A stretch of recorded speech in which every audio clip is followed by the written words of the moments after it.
सबसे पहले मैं खुदावन का धन्यवाद करना चाहता हूँ कि उन्होंने मुझे इस काबिल समझा कि मैं मेरे जीवन का राह लेकर आप सब बच्चों के सामने खड़ा हो सकूं। हम बाइबल में हमारे 3 वर्ष है और बहुत फरमाया जो हमारा 3 वर्ष है वो दूसरा इतिहास 7 उसके 14 में बाइबल कहती है, अगर मेरी कौम जो मेरे नाम से पुकारी जाती है अपने आप को मतदान करे, दुआ करे, मेरा चेहरा तलाश करे और अपनी बुरी राहों से फिरे, तो मैं आसमान से सुनूंगा, उनका गुनाह माफ करूंगा और उनके मुल्क को शिफा दूंगा। अजीजों, यहाँ इस बाइबल वर्स में पढ़े खुदा का जो वादा है और जो कंडीशन वो सीधी हुई है कि उसकी जो कौम है, उसकी जो प्रजा है वो एक दिल वाली प्रजा हो, ना कि डिवाइड हुई है। आज हम दुनिया में देखते हैं कि फितना बढ़ रहा है, कि अशांति बढ़ रही है, नफरत बढ़ रही है और जंग की बातें तो नहीं, हम आजकल देख रहे हैं कि जंग हो भी रहे हैं, बहुत सीधी साथ हो चुका है। क्योंकि बाइबल नबी 24 में कहती है तो जंग और जंग की अफवाहें सुनोगे, एक कौम दूसरे कौम के खिलाफ उठ खड़ी होगी। बाइबल के अनुसार ये आखिरी के दिन की निशानी है कि हम अंत के दिनों में पढ़ेंगे और देखेंगे कि एक कौम एक राज्य दूसरे के लिए खड़ी हो रही है और आपस में जंग हो रहे हैं। लेकिन आज मेरा सवाल आप लोगों से ये है, जब दुनिया टूट रही है तो क्या हमारा चर्च जुड़ा हुआ? जब दुनिया में अंधेरा बढ़ रहा है, क्या रोशनी एक है? प्रेरितों के काम 1 उसके 14 में लिखा है, ये सब एक दिल होकर दुआ में लगे रहे। ये पेंटिकोस्ट के पहले का सीख है, जब वहां डर था, दुश्मनी थी, उनका भविष्य क्लियर नहीं था, लेकिन वो लोग एक थे। उन्होंने अपनी शर्त, अपनी कमजोरी और अपनी गलतियां साइड रखी और वो एक हो गए। और फिर प्रेरितों ने कहा 2 के 1 में लिखा है, जब पेंटिकोस्ट का दिन आया तो सब एक जगह जमा हुए और रूह उनको यानी पवित्र आत्मा आग की जबान की तरह उतरा। अजीजों, पावर कब आए, ताकत कब आए? जब वो एक हुए, जब वो एक हुए तब पवित्र आत्मा आग की जबान की तरह उतरी। आज हम आखिरी के दिनों में जी रहे हैं। दूसरा तीमुथियुस 3:1 में लिखा है, आखिरी के दिन में कठिन समय आएंगे। हम देख रहे हैं कि हमारे इस देश में कठिन समय चालू हो चुका है, हमारी जिंदगी में कई हम देख रहे हैं युद्ध हो रहे हैं, गैस नहीं मिल रहे हैं और बहुत सी चीजें हैं जो कठिन समय हमारे लिए शुरू हो चुका है। अकॉर्डिंग टू बाइबल और एक दूसरे से कंपेयर करके आपस में पोषण बढ़ेगी। पहले का समय था जब डेटा लोग आपस में पोषण लड़ा करते थे, लेकिन आज का समय है कि हर एक जगह में नाम के पीछे भागा जा रहा है। क्या ये सब हम नहीं देख रहे? जब हम सोशल मीडिया पे एक दूसरे को कंपेयर करते हैं और लोग जब अपने नाम के पीछे भागते हैं तो हम इसमें एक नहीं है, हमारे इसमें एकता नहीं है, हम अलग होते जा रहे हैं। प्रभु यीशु मसीह ने जब दुआ करी यूहन्ना 17:21 में, तब उनकी जो दुआ थी, तब उन्होंने कहा ताकि वे सब एक हो जैसे तू भी पिता मुझ में है और मैं तुझ में हूँ। यीशु मसीह की जो आखिरी दुआ थी वो अजीजों एकता के लिए थी। सोचो, जब दुनिया आखिरी के दिन में टूटेगी तब हम चर्च को एक होना बहुत जरूरी।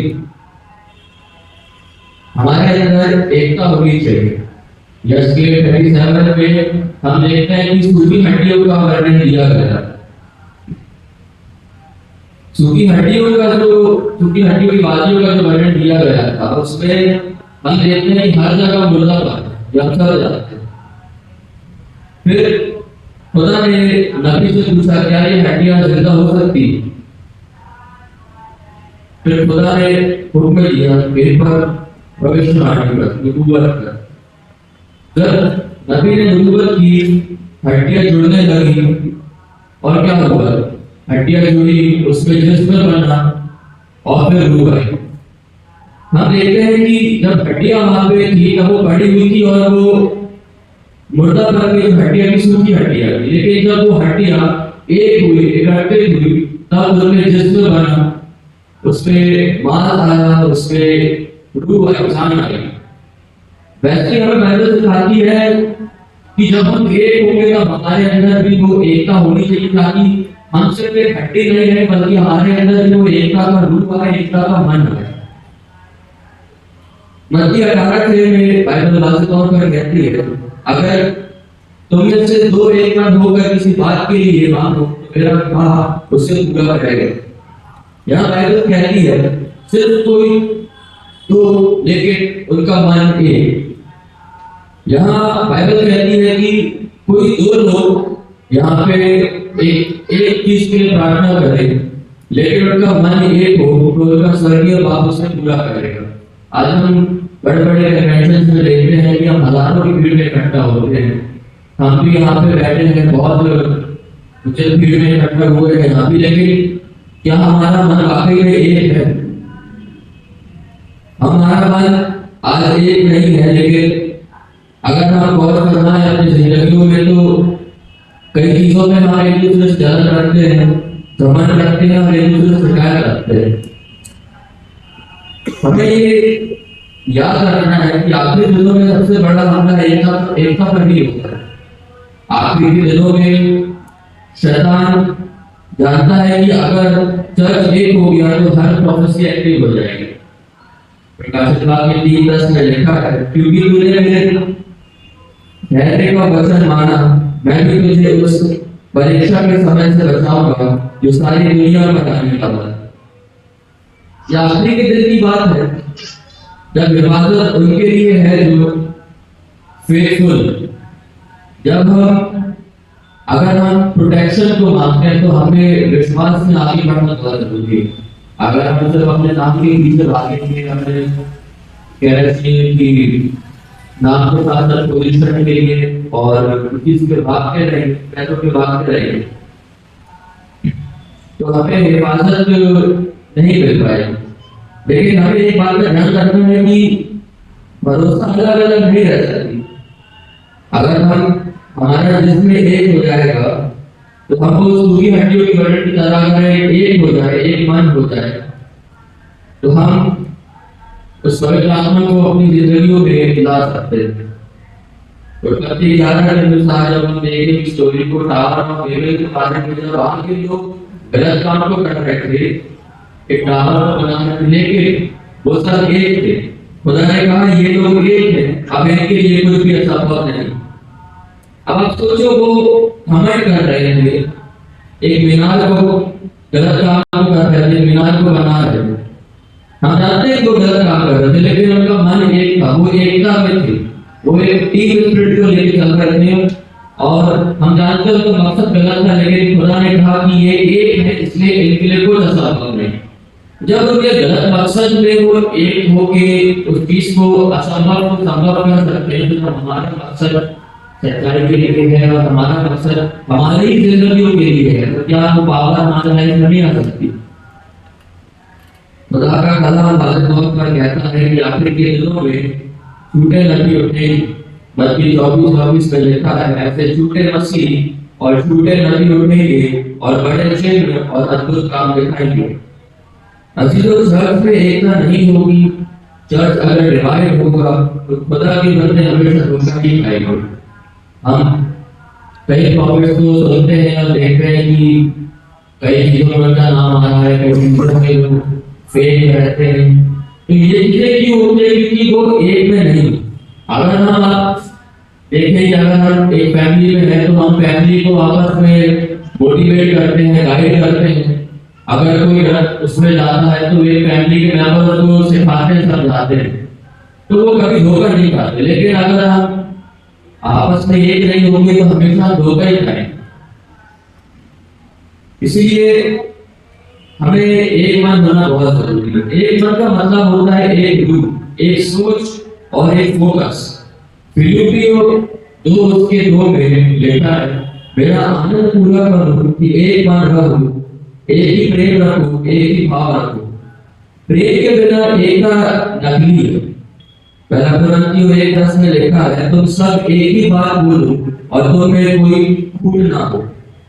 पौलुस अपनी कलीसिया को समझा रहा है कि डिवीजन से चर्च में कमजोरी आती है। अगर हम अलग अलग रूप से अपने आप को देखें तो हमारे बीच में से कमजोरी आएगी, हम एक नहीं हो पाएंगे। हम कभी इसको गलत बोलेंगे, कभी उसको गलत बोलेंगे और हम कभी दूसरे को समझ नहीं पाएंगे और हमारे चर्च में ऐसे में फिर अंधेरा बढ़ते जाएगा। आखिर के दिनों में हम देखते हैं कि अंधेरा बढ़ेगा, लेकिन यीशु ने कहा तो दुनिया की रोशनी रोशनी तब पावरफुल होती है जब वो कॉन्सेंट्रेटेड हमारे अंदर की जो नूर है, जो रोशनी है, वो तब पावरफुल होती है जब हम किसी चीज में कॉन्सेंट्रेट हो, किसी भी काम को लेकर जब कॉन्सेंट्रेट हो तो हमारी रोशनी है वो कमजोर नहीं हो। एक मन का मतलब होता है विनम्रता का दिल। जैसे दूसरा इतिहास 7:14 में लिखा, सबसे पहले कंडीशन जो दी थी कि हमें फरदान होना, विनम्र रहना, क्योंकि जब तक घमंड रहेगा तब तक एकता नहीं रहेगी। जब तक हमारे मन में ऐसी भावना रहेगी कि सिर्फ मैं सही हूँ तो गलत हूँ, तो ये सोच हमारे अंदर की रूह के बहाव को रोक देती है। यीशु मसीह ने गेतसेमानी में कहा, मैं नहीं तेरी मर्जी। ये अभी तो सबसे बड़ा एग्जाम्पल है एक मन का। जब बाप बेटे एक मकसद में थे, एक पर्पस में थे, आज अगर हम आखिरी के दिनों में जिंदा रहना चाहते हैं तो हमें एक होकर चलना पड़ेगा। इब्रानियों की किताब 10:25 में लिखा है, एक दूसरे का संग छोड़ना नहीं और जैसे जैसे दिन निकट आ रहे हो तो और उत्साहित करो। दिल नजदीक है, तो इसलिए हमें संगति और मजबूत करनी होगी, हमें एक दूसरे से प्रेम और बढ़ाना होगा। याद रखिएगा, भविष्यवाणी हवा में कभी एक्टिव नहीं होती, भविष्यवाणी हमेशा एटमॉस्फेयर में एक्टिव होगी। लेकिन हमारा आपस में एटमॉस्फेयर, आपस में डायरेक्शन कैसा है। प्रेरितों के काम 4:31 में लिखा है, जब उन्होंने प्रार्थना की तो जहां वे इकट्ठा थे वो स्थल हिल गया और उसका पवित्र आत्मा से भरपूर हो गया। यहाँ भी आप देखो तो लिखा है इकट्ठा थे, यानी उनमें एकता थी, वो सब एक थे। आखिर के दिनों में डर बढ़ेगा, ऐसा प्रकाशित में लिखा है। कई लोगों में प्रेम ठंडा पड़ जाएगा, क्योंकि हम देखते हैं कि आजकल बहुत से लोगों का विश्वास कम हो रहा है और कई लोगों का विश्वास बढ़ता ही जा रहा है। लेकिन जो जिनका मन एक होगा, जो एक होंगे, उनका प्रेम हमेशा गर्म रहेगा। हमारा जो एक मन होता है, एक दिल होता है, उसका मतलब ये होता है कि हम एक दूसरे को बर्दाश्त करें, हम एक दूसरे की गलतियों को माफ करें। कुलूसी की किताब 3:13 में बाइबल वास्तव में कहती है, एक दूसरे को सह लो और क्षमा करो। अगर माफी नहीं होगी तो एकता नहीं हो सकती। अगर मैं रोहित भाई को माफ नहीं करूंगा किसी गलती में तो वो हमारे बीच की एकता नहीं है। आज अगर मैं सनी से कुछ लड़ाई करूँ और सनी अगर मुझे माफ ना करे तो हमारे बीच में एकता नहीं है। हम दोनों भाई के बीच में और गहरी दुश्मनी और बढ़ती जाएगी। अगर हम एक दूसरे को बर्दाश्त करें, अगर मैं कहूँ सनी चले जा हो गया, तो ये हम एक दूसरे को बर्दाश्त करेंगे तो प्रेम को बढ़ाएंगे, तो हमारे अंदर की जो एक मन और एक दिल है वो एक होगा। योएल में लिखा है कि योएल नबी की किताब 2:28 में परमेश्वर कहता है कि मैं अपनी आत्मा सब शरीर पर उंडेलूंगा। ये प्रोफेसी अभी तो आखिरी के दिनों के लिए, लेकिन आत्मा तब उंडेली जाती है जब दिल खुले हुए होते हैं और एक होते हैं। जब हमारा दिल ही नहीं खुला रहेगा, जब हमारा घर ही नहीं खुला रहेगा तो मेहमान अंदर कैसे आएगा। जब हम किसी को इनवाइट करेंगे और हम दरवाजों को नहीं खोलेंगे तो हमारे अंदर वो आत्मा कैसे आएगी जब हम परमेश्वर को इनवाइट नहीं करेंगे, उसके लिए एक मन नहीं होंगे, दिल नहीं होंगे। आज हमें फैसला करना होगा क्या हम सिर्फ एक नाम के मसीह हैं या फिर एक ऐसे मसीह बनेंगे, एक ऐसी प्रजा बनेंगे कि जो प्रॉफिटेड हो, या फिर हम ईगो में रहेंगे। मैं मानता हूँ अगर हम एक मन होकर दुआ करेंगे तो आसमान सुने, अगर हम एक मन होकर करेंगे तो हमारे लिए शिफा आएगी, और अगर हम एक मन होकर खड़े होंगे तो अंधेरा पीछे हो जाएगा, क्योंकि खुदा कहता है तो घर की रोशनी। आखिरी के दिन में अंधेरा चर्च को डरा नहीं सकता, कलीसिया को आखिरी दिनों में जो अंधेरा को डरा नहीं सकता, लेकिन जब कलीसिया एक होगी तभी तो उसकी रोशनी पावरफुल होगी, तभी तो अंधेरा मिटेगा। भजन संहिता 133 उसके 1 में लिखा है, देखो कितना अच्छा और मनोहर है जब भाई एकता से रहते हैं। और आगे लिखा है, भाई यहोवा आशीर्वाद का आदेश देता है। जब भाई एकता में रहेंगे, जब हम एकता में रहेंगे, किसी से नफरत नहीं करेंगे, किसी से दुश्मनी नहीं रखेंगे, जलन नहीं रखेंगे, तो परमेश्वर हमें आदेश देता है कि हमें आशीर्वाद दे। परमेश्वर हमें आशीर्वाद का आदेश देता है। हमारी जिंदगियों में परमेश्वर ऐसे काम को करता है कि हम एक जिसो मैं अब एक ही चीज को महसूस करता हूँ कि वक्त आ गया है कि छोटी छोटी बातों पे हमें लड़ना बंद करना चाहिए, एक दूसरे को कंपेयर करना, नीचे दिखाना, ये सब हमें बंद करना चाहिए, अपने नाम के पीछे भागना। क्योंकि आखिरी के दिनों में सिर्फ एक ही चीज सीखने वाली है, वो है एक मन। जब कौम एक होती है तब नबूवत क्लियर होती है, जब कौम एक होती है तब शैतान की योजना भी टूट जाती है, और जब कौम एक होती है तब रिवाइवल आता है। हम क्या चाहते हैं कि आज हमारी लाइफ में रिवाइवल आए भी ना, चंगाई आए भी ना। अगर हम अपनी जिंदगियों में शिफा को चाहते हैं तो हमें अपनी जिंदगियों को भी ऐसा बनाना पड़ेगा। अगर हम एक मन हो जाए तो आने वाले तूफान में भी हम खड़े रहेंगे, और अगर हम एक मन हो जाए तो हमारे जिंदगियों में भी वो प्रोफेसी पूरी होगी, और परमेश्वर से की जो प्रार्थना की यूहन्ना 17 वो पूरी होगी, जिसमें कहा था कि वे सब एक हो जाए। पहले हमें अपने आप को तैयार करना होगा ताकि हम एक हो जाए, परमेश्वर पिता की वो जो प्रार्थना थी वो हमारी जिंदगियों में पूरी हो जाए कि वो सब एक हो जाए। आज फैसला करने का वक्त आ गया है कि हम सिर्फ नाम के मसीह बन के नहीं रह सकते। आज खुदा हमें बुला रहा है कि एक मन, एक दिल और एक रूह बनने के लिए। अगर हम टूट गए हैं तो दुनिया हमें और तोड़ देगी। जो कहते हैं कि अगर तुम उदास रहोगे तो लोग तो ना उदास करते, लेकिन अगर हम एक हो गए तो हमारे जानों के दरवाजे भी खुल जाएंगे। आज खुदा इस वजह के दरमियान पूछ रहा है, क्या तुम अपना घमंड छोड़ोगे, क्या तुम अपनी नफरत और एक दूसरे को माफ करोगे, और क्या तुम एक मन होगे? क्योंकि जब कौम एक मन होती है तो आसमान खुलता है, और जब कौम एक मन होती है तो रूह कुदस आग की तरह उतरता है, और जब कौम एक मन होती है तो रिवाइवल फूट पड़ता है। जब हम एक मन होंगे तो ये सारी चीजें हमारी जिंदगी में कार्य करेगी, और पवित्र आत्मा आग की तरह हमारी जिंदगी में उतरेगी। आज अगर हम टूट गए हैं तो खुदा के सामने जाके हमें तौबा करना चाहिए, और हमें बोलना चाहिए कि खुदा हम एक मन होकर आपके पास आए, और हम एक मन होकर अंत के दिनों में अपने आप को तैयार करेंगे और एक दूसरे को बर्दाश्त करेंगे।